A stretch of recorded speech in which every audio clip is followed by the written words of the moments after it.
Here we have Professor Christopher Yu from the University of Pennsylvania. Christopher, that's really nice that you are here, and thank you for a very brilliant presentation. Could you please describe in 1 minute shortly what was your paper about?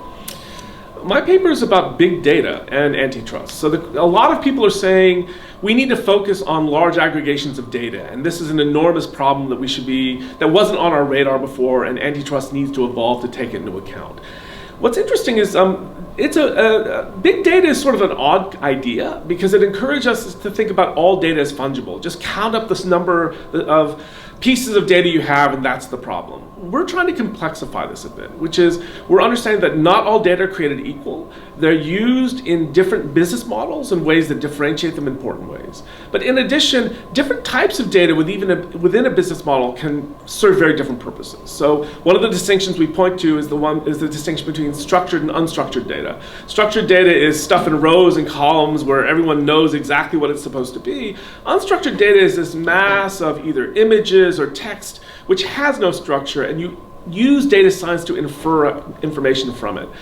The idea that you would lump these two together is really blinks reality. What's interesting, though, also, the second big point of the paper is that this is not the first time we try to think about how to deal with complex inputs that drive innovation. An earlier proposal by another presenter here, Richard Gilbert, and a colleague of his, Stephen Sunshine, looked at the same thing with respect to R&D. They proposed a number of restrictions that we need to take into account with respect to R&D that we think has tremendous applicability for data as well.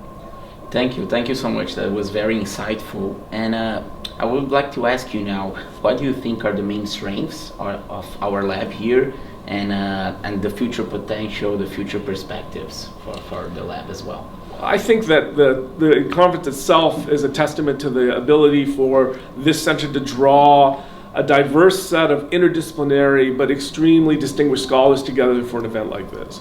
But in addition, this event was preceded by a workshop where many of the scholars were able to attend, and it suggests a vision of a more complete system where it's not just scholars producing work, but it's with younger scholars and students who are the next generation, and allow us to bring not to have there are some programs I know that are just faculty and no students.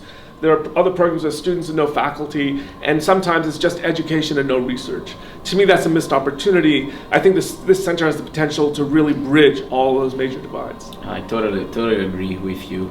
And finally, a final word, a final message that you might have for Aurelia and the other fellows that are watching us. Aurelian, congratulations for an outstanding inaugural conference. We've been friends for a long time.